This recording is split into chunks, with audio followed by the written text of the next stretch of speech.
রোজকার শহুরে সেই একঘেয়েমি জীবনযাপন, প্রত্যেক দিনের অফিস, প্রত্যেক দিনের যানজট আর পলিউশন, এই সমস্ত কিছু থেকে দূরে সরে দু একদিনের জন্য আমরা চলে গেছিলাম আমারই শ্বশুরবাড়ি বীরভূম, আমাদের রাঙামাটির দেশ।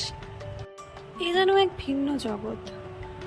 একদিকে শহুরে ব্যস্ততা, তো একদিকে একদম শান্ত, নিরিবিলি, সাধারণ গ্রাম্য জীবনযাপন। তাই আমিও এই শান্ত, শীতল, স্নিগ্ধ প্রকৃতির কিছু মুহূর্ত ক্যামেরাবন্দি করে ফেলেছিলাম।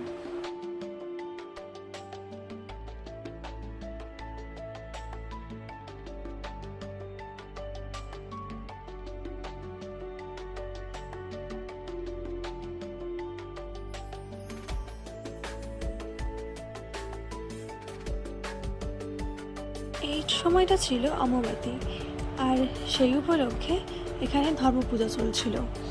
আর প্রত্যেকটা মানুষ এখানকার ব্যস্ত ছিল সেই পুজোতেই।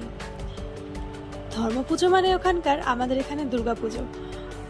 এই 4 দিন প্রচণ্ড জাঁকজমকভাবে পালন হয় ওদের ধর্মপুজো।